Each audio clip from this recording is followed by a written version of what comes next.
to More Details, Please, with your hosts, Emmanuel and Angela Williams, where we dive deeper into conversations with visionary entrepreneurs to discover what it takes to turn passion into purpose.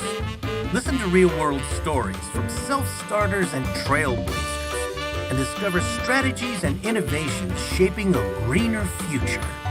Whether you are a seasoned business person or just starting out, let this be your go-to resource for inspiration and actionable tips for success. Join us now as we create a brighter, greener future together. So Lorraine is the founder of Lorraine Hamilton Coaching. And I went to your website and I was telling her when we were offline that she looks just like the image that's on her website. So that authentic person makes a difference. So her company is dedicated to empowering women coaches, consultants, and mentors to unlock their true potential and achieve that authentic success. So I want to get right into that. So Lorraine, introduce our audience to you. Tell our audience, who is Lorraine? Oh, well, first of all, thank you for having me. It's a joy to be here with you and your listeners. My name is Lorraine, and I describe myself as a former engineer, part-time stand-up comedian, voracious tea drinker, and wannabe race car driver, because that's who I am. And then, of course, the professional aspect of it, though, is that I've been a professional coach in this industry since 2006.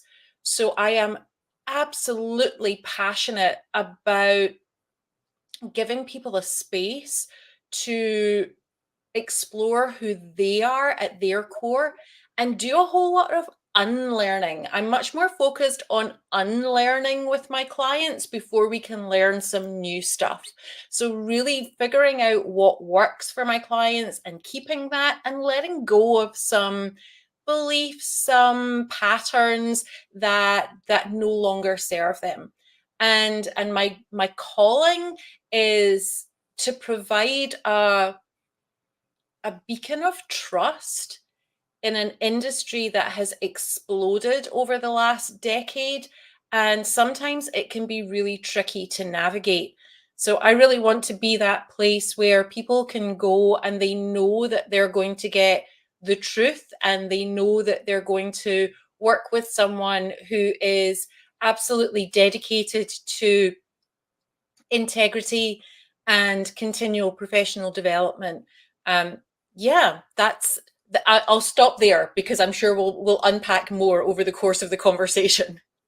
Lorraine, that's exciting. And I'll just kind of sit back a little bit and say, well, thank you for the free coaching, because that's what I'm going to get today.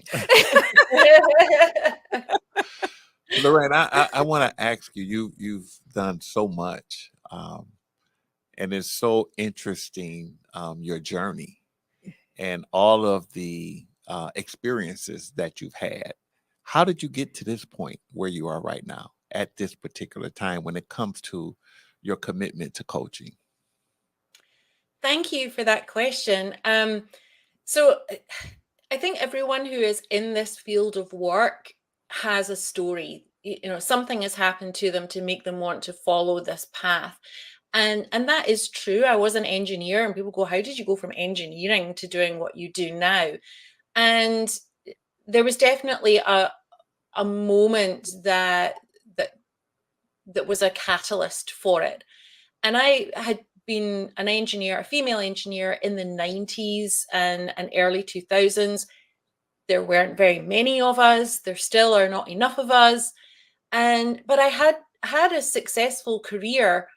And the type of engineering that I did was I designed mobile phone networks. So I would go in at the start of a company, we would design and build the network, and then the company would grow around it, and then I'd move on and into another startup. So I would work with a company for a few years, then I'd move on to another company and then another one. And I ended up in an organization where my manager had never had a female engineer before. And often I think when I say that, people who hear that, they conjure this image of some sort of bully, masculine boss type character. And he wasn't like that at all. You could not have met a nicer man. He really was a genuinely nice guy. But he didn't know how to create an environment where I could be at my best. So, having come through and been a really successful student, having known what the rules are of the environment and being able to play to my good girl conditioning and know how to succeed, suddenly I was in an environment where it didn't matter how hard I worked. It didn't matter how good my skills were. I didn't fit into the environment, and therefore I was always going to be like the lowest of the low in terms of that group of engineers. And that was hugely damaging to me, my identity that I had for myself, for my career. It was a really interesting time. And round about that same time, I had my family. So I took that break from engineering and really had to heal from what had happened and understand what had happened. And also, having had children where your values change, I was like, okay, I need something different. And I thought I was going to become a counselor, but I didn't really want to work with people who weren't mentally well. I didn't think that wasn't quite where I was meant to be. And then I discovered coaching. And my husband came home from a conference and he gave me this book in my kitchen. He said, "Here, I think you might like this." And it was Coaching for Performance by Sir John Whitmore. And I inhaled it. I was like, oh my God, this is the thing. I can help people reach their potential, and they're already well, and I can just help them be more successful. And so I inhaled some more books and I did some certifications and I started learning and I've never stopped. But it was that moment of understanding that leadership is about creating an environment for everyone to be at their best. And that's what I took with me as I moved forward. And without taking up the whole podcast with my story, the shortened version is that I did get another opportunity to go back into engineering. I took all of those coaching skills with me and had a completely different experience. And in fact, became a leader in that engineering company and created a culture from the engineering team that led the entire organization. And we won external awards for that culture as well. So it was beautiful to come full circle and be able to heal that. Yeah. Well, Lorraine, that's a beautiful story in that Yes. it's all of our story. And it's not what happens, it's how you deal with what happens that matters. Because we're all here for a purpose. And life has a way of turning us upside down and twisting us around and putting us in situations and circumstances that causes suffering in order for us to wake up. And I was looking at your bio, and you empower women. I mean, you're really big into empowering women. Mm. And I kind of look at you as a trailblazer, if you will, because you went into an industry where there were mostly men, and you had to experience what it's like to be an outsider, if you will. Yeah. And that resistance, that experience, you could have just continued to go with the flow and not listen to that voice inside, and make excuses and justify certain behaviors that causes you to be uncomfortable and not happy or not at peace, but you didn't. And you chose to deal with it in a way where you had came to a place of acceptance to say, no, this is not something that I want to do as a mother and as a wife. And your husband gave you that was that aha moment. That was that aha moment to say, whatever it is that I've been looking for in my life, this is it. And you have had the opportunity to not accept. You went into an acceptance, but you went into a surrender and a transcendence. And in your transcendence, here we are. and all of the people that you have empowered, all of the people that you've inspired. So that's really is a very wonderful story. And I want to go deeper into some of the areas of your evolution as we go through this podcast. Well, she definitely rebooted her optimism. That is for sure. And the fact that you were able to capitalize on that the second time around. So let's talk about optimism. Mm. It's usually defined as a hopefulness and confidence about the future or the successful outcome of something. What does optimism mean to you? So optimism for me is more of an energy. So if I am embodying the energy of optimism, then it's a lighter energy. It's full of possibilities. It gets me into a different thinking space. Mhm. So for me, embracing optimism is it's energy, it's movement, it's motivation, it's possibility. So it's also my top core priority value. So everything for me stems from optimism and holding that. That doesn't mean that I'm optimistic 100% of the time, but it does mean that I know that that's my lighthouse. So optimism is my lighthouse. If I'm veering off track, then if I can come back to optimism, then I can see things in a different way. And that often opens up possibilities. What that is really interesting in that optimism, enthusiasm is a modality. Mm. Is a modality that we connect to as individuals that carry the frequency.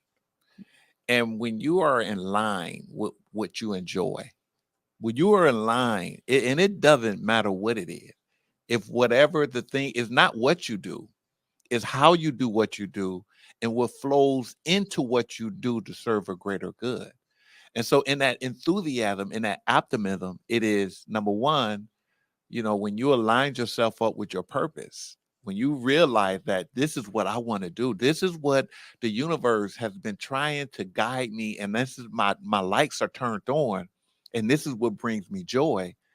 And in aligning yourself with that, the enthusiasm that comes through you as you serve the greater good, and use that, I would say that is optimism, because you are the light. And I am just so excited to read about you and to see all of the wonderful things that you have been able to do, aligning yourself up with a higher good. So, Lorraine, let's ask this. How do you stay optimistic? Now, I did hear you, I heard you say earlier, I'm not always optimistic. And Yeah. who is? I mean, of course, none of us are. I mean, we have good days and bad days all the time. But even with that, it's the greater good. So, why is it important? So again, for me, I can be much more effective if I'm coming from that lens of optimism, because it gives me the motivation, it gives me the possibilities, it gives me a different outlook.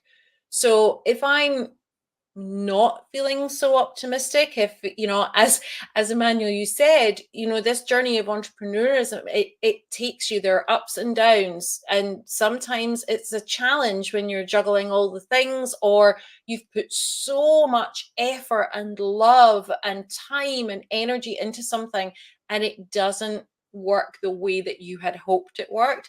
There's disappointment in the journey, and sometimes that can knock that optimism. So to come back to it, what I tend to ask myself is, okay, I might not be feeling optimistic right now, but what would it look like if I let optimism lead in this moment, in this situation? If I let optimism take the lead, what would be different? Which I think is a nuance, but an easier. I'm all about doing things the easy way, by the way. I don't like making things difficult for me or my clients. So rather than that sort of giving myself pressure of, oh, I feel disappointed, but I need to be optimistic. Well, what's the easiest way to get back to that place of being optimistic? Well, what would it be like if I let optimism lead me? And that is a really big shift for me. So hopefully it works for your listeners as well. Mhm. You know what? That's significant. Go ahead, Emmanuel. Optimism is the absence of fear. Optimism is the absence of negative resistance. And I think a lot of times when people are in situations and circumstances that they really don't want to be in, but they settle, it's hard to find that optimism. You find the optimism for me as an entrepreneur, and I'm an engineer. I've been an engineer for many years. It's really about what gets me out of the bed in the morning when my back is against the wall. What is it that motivate me when I can't see my way out of no way, that I still continue to push through? And for me, it is the joy of making a difference in people's life, not money. It's not money. It is the joy of realizing what my true purpose is and where I find that true peace and that true um, understanding and that true ability to be true to myself. And when I look at that, I look at it in a way that there is no good or there is no bad. Whatever it is that I'm facing, I'm judging if I can judge it good or bad. It's just a greater good because we're all those caterpillars that is going through this metamorphosis, coming out of these cocoons to become a beautiful butterfly. Could you imagine if a caterpillar that was transcending into a beautiful butterfly, which already has its purpose made out for this caterpillar before he even got here? Could you imagine if this caterpillar had a human mind and how he was judging the situation? What is this hair doing growing on me? Why am I getting so big? Why am I following up in this cocoon? Oh, I'm about to die. Just think about it. But we're all those caterpillars that is in the process of becoming a beautiful butterfly. And the life lessons that we learn, it is a part of the greater good. Yeah. Now it's interesting. As a couple, Emmanuel and I in business together, it's always one of those situations where when we are co-creating, we often have to understand how the other is feeling. So, Lorraine, how do you remain optimistic when others around you are not? I think that the way that I deal with that, and I'm laughing in myself. If you can see my face. The thinking that's going on behind that is that because I'm not in business with my husband. My husband has his own business, and I have my own business, and we learned very early on to stay out of each other's businesses because we're so different, and he has a very different outlook to me, and so I can perceive that as negative. That's my perception. It's not who he is, but it's my perception. And so that's why I'm smiling and laughing when you ask me that question. But how I deal with that when I'm surrounded by people who are not in that optimistic space, and that happened with my team on occasion, it happened in other organizations that I've been in, and I work with other people in my business, and sometimes that happens then. The one thing that I come back to is, who do I want to be in this? Because that's something that I get to choose every time. So who do I want to be in this? And I will always choose optimism over negativity. Got it. It's interesting in that when you say you choose, that requires a certain amount of awareness. The ability to be able to say, I got a choice, requires a certain amount of awareness. It requires a certain amount of being able to see. Because a lot of times people can't even see they're suffering. They can't even realize that they're in suffering situations. So they just suffer. Mm. But you says that, wow, there's a light that's turned on to say, I have a choice in this situation. And that's the beginning of the healing process. And my question to that is, as a coach, when you are dealing with people or you're dealing with situations that is resistance or that is creating a challenge or a fear, and you're dealing with coaching people, how do you help them to get beyond those barriers? That's a great question, and that is the coaching process. So there are a number of ways and a number of tools that I use. One of them is what I talked about earlier about, what would it look like to let one of my clients' values lead in this moment. So rather than me, project my values onto them, I do a lot of values work with my clients. So what would it be like to let love lead in this moment? What would it be like to let freedom lead in this moment? But again, it's for me, there's a process of breaking down the environment so that my client feels more empowered and they can choose how they want to be in any situation. Many of my clients come to me. You mentioned, Angela, that I focus predominantly with women, empowering women. And many of them come to me because they have spent their entire lives being told how to be. Be good, be quiet, be nice, be successful. It's all about how to be rather than what they can do or anything that's practical. Their personalities are attacked. Their appearance is attacked. So when they come to me, they don't feel like they have the power to change any of that because everyone around them, all through their lives, has been telling them how to be. So my work as a coach is helping them to see that they get to choose. Yeah. It's interesting, Lorraine, because you're the coach's coach. Yeah. So you're one that, yes, you will have your own coaching clients, but you're focusing on those others that coach others. So it's amazing when you think about that. On your website, you said nurturing a high vibe of hope and positivity. More details, please. Tell me more. I love to hear more about that, especially in light of you're passing it along. That's right. And I mean that is the thing that I'm most proud of. It is the thing that means the most to me is that ripple effect.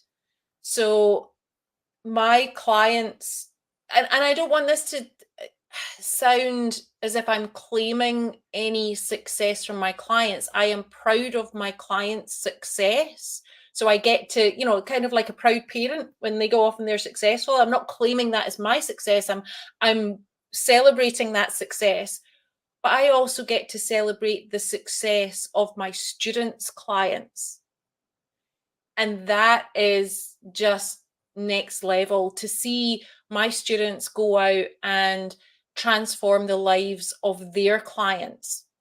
Because with every person that we touch, we are giving them permission to be themselves. We're giving them permission to find their authentic impact.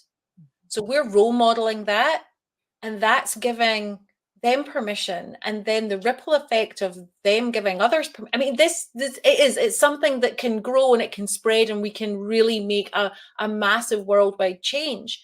Because for years I thought, oh, I've got to be the best this or the only that, and I really struggled with that because I don't believe that I am the only one that can do what I do, and I don't believe that I am the best at coaching.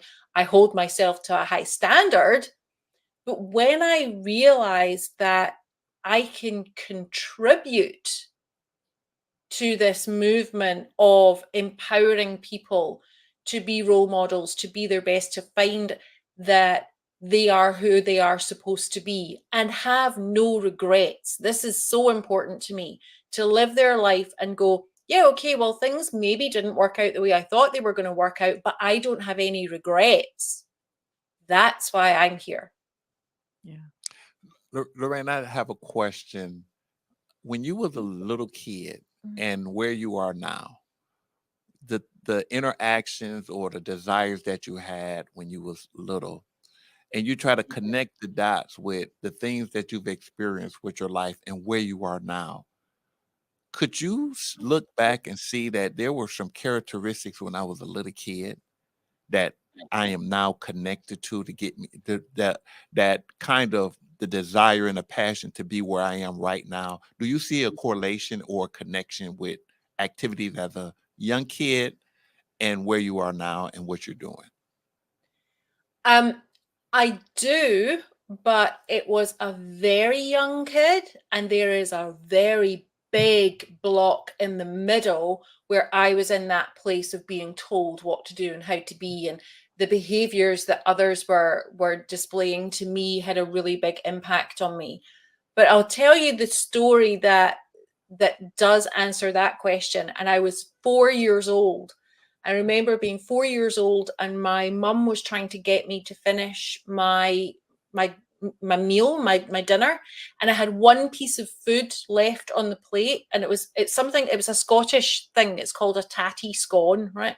And it's like a potato and flour fried bread thing, and it's actually really yum.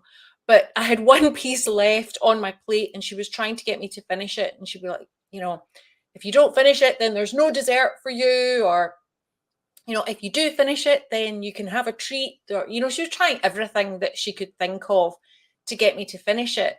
And then she said at one point, she was like, oh, the poor wee thing's lonely there on the plate all by itself. You should eat it up so it's not lonely anymore. Which, as a parent myself, I'm like, oh, that was brilliant. But no, I didn't eat it. I cut it in half and said, there, it's not lonely anymore.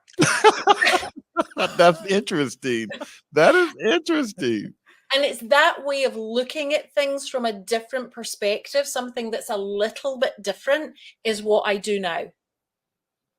So that was that glimmer and that connection that you asked about, Emmanuel. But between that age of 4 and for a very, very long time, no, because I had fallen into that conditioning. I had fallen into that place where I was allowing other people's opinions and expectations mold who I was being in that moment. And it wasn't who I am. Have you ever shared that story with anyone in terms of what you did at dinner time when you cut things in half and made that connection? Have you shared that story before? I have, yeah. I have. People love it. All right. That is very interesting. But I get your point that for a really long time, women, but I think people in general, but especially women, you fall into the mode of expectations. What do people expect you to be, as you said? So let's talk about this. How do you convey optimism to others during a change you may not agree with? Yes. And I know you said you allow them to have their values. I heard you say that earlier. So this is tough. Come on, I'm here. It is, and especially when you're a leader, that happens. Sometimes you have to give information, or there's a situation that is not ideal, and that it's going to disappoint people. I would disappoint my engineers quite often because my engineers, they want everything to be perfect. We want to engineer everything to the nth degree. Emmanuel, you might be able to align with this. We want to do the best that we can do. But when you're part of a big organization and it's not just about the engineering anymore, it's about sales and marketing and HR, then there are compromises that have to be made. And sometimes the engineers don't love that. So when I have to share information that I know might not be received well, what helps me in those moments is thinking about, okay, well, what do they need? So rather than making it about me and going, yeah, well, I don't agree with this, and, you know, we just have to suck it up, that is not helpful for my team, because they're looking at me to lead the culture in that moment. And that's not an optimistic culture. So we're not in that energy of motivation and what else is possible. So in those moments, I have to think about, okay, what's most important to the people that I am delivering this message to? What are their values, their priorities, their preferences? And I try to deliver that information sympathetically to their perspective. So it means that not necessarily, you know, everybody's going to be happy, but we're in more of a collaborative space from that point. So I can appeal to, okay, well, look, I know that you really want to do the best job that you can do right now. However, we have these constraints, but remember, this is what is going to give our customers the best result. And that's going to allow us to continue to serve, to continue to run this organization, and we will find ways of you doing the best that you can do in these circumstances. Does that make sense? Yeah, it does. I mean, what it says to me is your ability to have compassion, Mm, right? Because everybody don't think the same, and everybody is not on the same wavelength in terms of understanding that you're on. And as a coach, it's very important to be able to realize, wait a minute, let me um, look at it in a different way, and let me help to understand my pupil, so that they may not understand it the way that I understand it, but at least I can kind of bend and help them at least get to that next phase until they're ready to go to the next level. I give you an example. And when I was reading about you and I was reading about coaching, coaching came to my mind as in a lot of people's mind, like this is a coach and this is a student. Well, for me, you know, we play a lot of roles in our lives. I'm a father, I'm a husband, I'm a business owner, I'm a community leader, right? And when you talk about coaching, you're talking about your ability to set an example so that people can see and learn. And how you carry yourself in those roles, we're all our coaches in one way or the other, whether we realize it or not, right? So in the coaching process, I think that the most important thing that you can exemplify as a coach is your ability to show compassion and your ability to be patient with people and mm. allow them that space to be able to look at a situation and analyze it, and hopefully that they will grow from it. But if they don't, that's where they are. You have to meet them where they are. Absolutely need to meet them where they are. What makes me a little bit different in the way that I coach and the way that I teach coaching is that um, what I'm doing when I'm working with my clients is not necessarily working with them on their particular challenge, which might sound a little bit strange. But what I am actually doing is working with them on the energy and the charge that they feel around that challenge.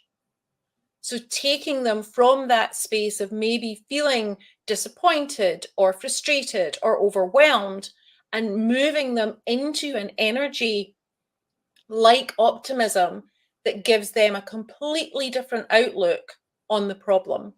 Mm-hmm. So my role as a coach is definitely, yes, I want to role model that, but also it's a little bit different to the way that a lot of other coaches operate, that they, you know, they provide a space to uncover the obstacles to the block and the opportunities and to create an action plan and steps. I do that in a slightly nuanced way where I'm changing the energy or the charge around a situation so that my client can look at it in a different way and feel different about it. Lorraine, let's talk about that a little bit more. Let's go a Yeah. little bit deeper. So a lot of our listeners, they have the question of, I want to start a business, or I want to grow my business, scale my business, but I have been in this funk. I'm not getting enough sales. I don't have enough money. I can't find people. I have no help. All of these things. So they've been in a prolonged negative space. Hmm. How do you recommend that they flip that switch and reboot their optimism? I love that you use the term flip that switch, because my coaching model is called switch. And it is a little bit like flicking a switch. So what I'm going to say is simple. It's not necessarily easy. When you've been in that funk for a long time, it's easy to feel downtrodden. It's easy to feel like the weight of the world is on your shoulders. And really, we need to change that. We need to shift that feeling so that you can look at things with that fresh enthusiasm that you had at the beginning when you had the idea for your business, or when you first started your business. Because if we didn't have that enthusiasm, we would never have got off the ground, right? There's so much that goes into getting started. So we want to come back to that, and that can feel difficult. And it is down to that old adage of the thinking that got you into the problem isn't the thinking that's going to get you out of the problem. But for me, I prefer to think about it as that feeling that got you into the problem isn't the feeling that is going to get you out of the problem. So think about, how does it feel to feel downtrodden and overwhelmed? What does that feel like?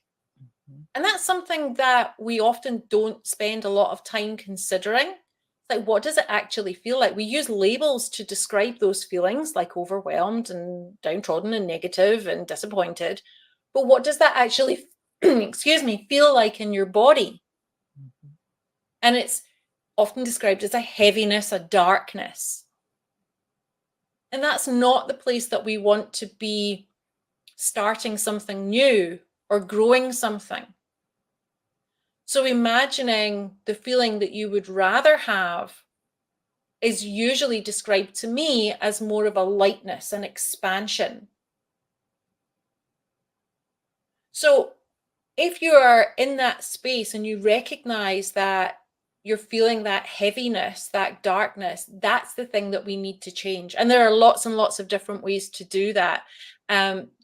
One of the easiest ones is to simply move your body. It's to simply adopt a different physical stance, a more expansive stance. And there's a lot of neuroscience behind this, will help you to access feelings that are more positive.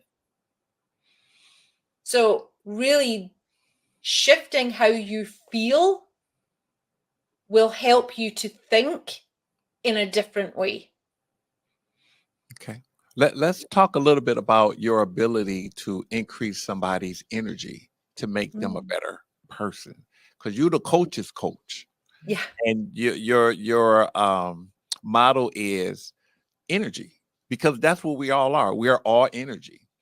And in that, when you taking somebody from a negative to a positive, there has to be a transition. There has to be a something that has to change. And when you have enough energy, when you have enough awareness to yourself, where you can walk into a person's life and transform their life in a way where they are at a higher energy frequency than they were when you first walked in, and they were able to pull your energy from you.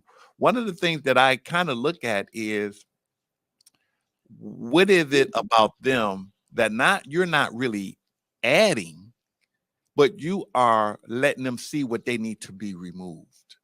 For an example, if I'm holding on to pain, then what's under that pain? Fear. What's under that fear? An experience, right? And so a lot of times when we walk around in resistance and in a suffering state, we don't even really realize we're suffering.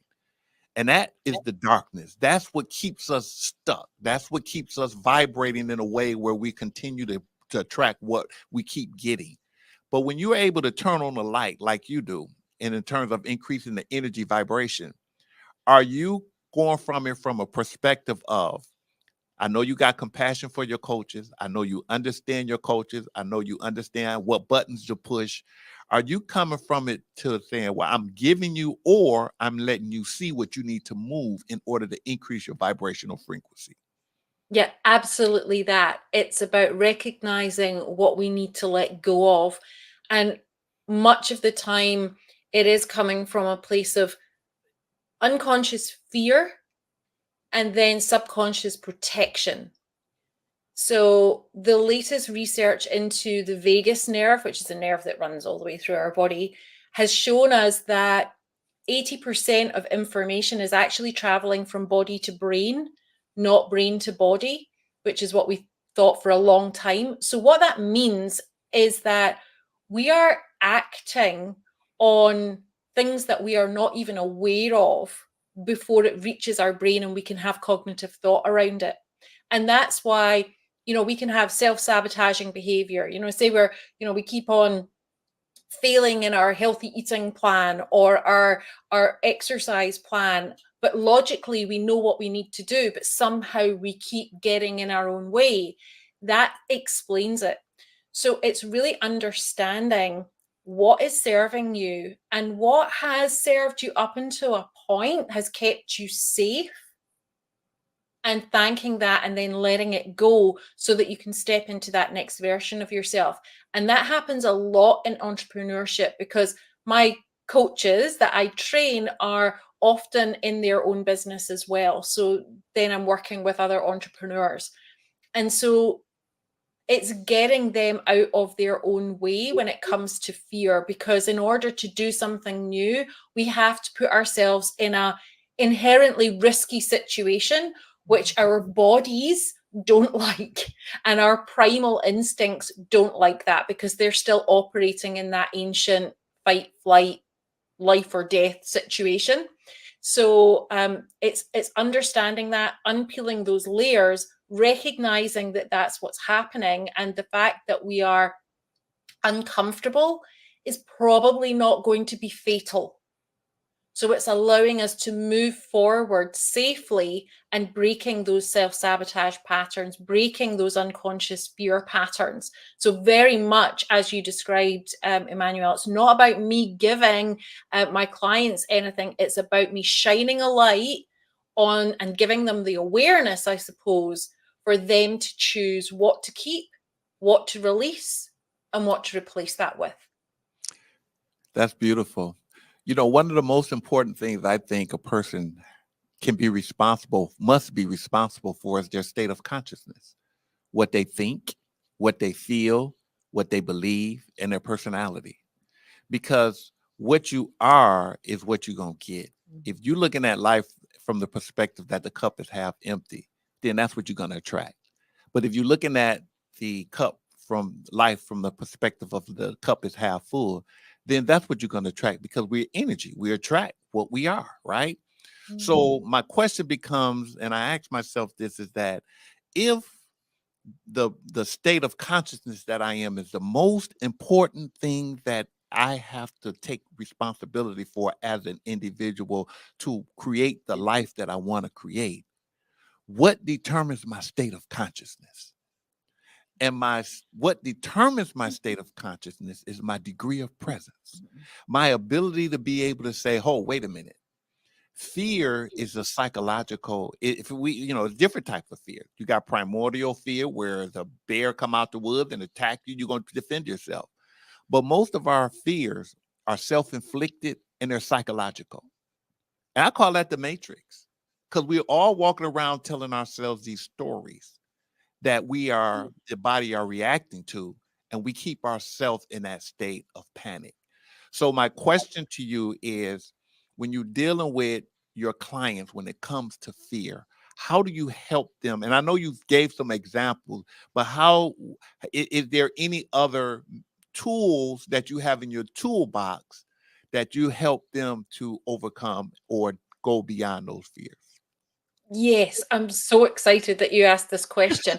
And I'm going to refer to one of my teachers, Tara Moore, who is another coach who's amazing. And I learned this from her. And yes, I share with my clients two types of fear. So in ancient Hebrew, there are two words for fear. Pahad, which is the fear of projected or imagined things, and yira, which is the fear of inhabiting a larger space. So pahad is that fear that is keeping us stuck. It's it stops us from doing things because what if, what if, what if? Yira is the fear that we want to embrace and step into and recognize that, yes, this is scary. It's going to maybe make me more visible. That is going to trigger some of that primal fear because being visible is a risk, but actually it's okay because it's in line with my calling. This is what I need to do in order to get to the next step.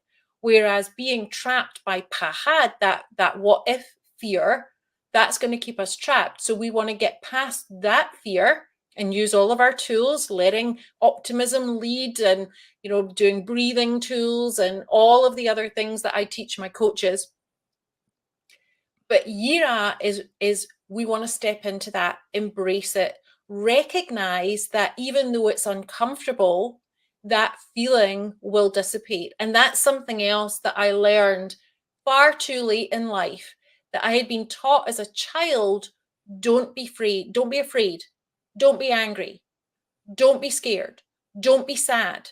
That was drummed into me. And then we were distracted from feeling those feelings. And it all came from a very beautiful place. It was caregivers who know how painful those feelings are. So they didn't want me to experience